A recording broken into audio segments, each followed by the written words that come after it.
ব্যক্তি জীবন নিয়ে কথা বললে বারবার খবরের শিরোনামে আসেন আলোচিত চিত্রনায়িকা শবনম বুবলী। তিনি ঢালিউড সুপারস্টার শাকিব খানের সঙ্গে দাম্পত্য জীবন এবং নায়কের প্রথম স্ত্রী অপু বিশ্বাসকে নিয়ে হরহামেশাই মন্তব্য করে আলোচনার জন্ম দেন। সম্প্রতি একটি সংবাদ মাধ্যমে জনপ্রিয় কৌতুক অভিনেতা সুরজ বাঙালি বুবলীর অতীত নিয়ে কথা বলেন। সেখানেই বুবলীকে নিয়ে বিস্ফোরণ মন্তব্য করেন জনপ্রিয় এই কৌতুক অভিনেতা। সুরজ বাঙালি বলেন, বুবলী কিন্তু আগে থেকেই বিবাহিত। এটা শাকিব জানতো না। তার আগের ঘরে একটি মেয়েও আছে। এটা পরে জানতে পেরে শাকিব তাকে এড়িয়ে চলছে। কিন্তু বীর তো শাকিবের রক্তের, তাই শাকিব বীরকে কখনোই ফেলে দেবে না। তিনি বলেন, বুবলী শাকিব খানকে ধরে এ পর্যন্ত এসেছে। তাকে ধরে 10টি ছবিও করেছে। তাকে শাকিবই উপরে উঠিয়েছে। সুরজ বাঙালি আরো বলেন, বর্তমানে শাকিব অপু দুজনেই ভালো আছে। তাদের মধ্যে বুবলী ঢুকে সবকিছু নষ্ট করতে চাইছে। বুবলী চায় বীরকে দিয়ে শাকিবের সম্পত্তি ভাগ করতে।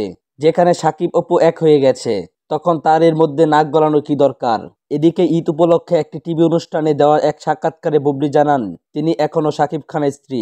তাদের মধ্যে আনুষ্ঠানিক বিচ্ছেদ হয়নি, তবে আলাদা থাকছেন। বীরের কথা ভেবে তারা সময় নিচ্ছেন।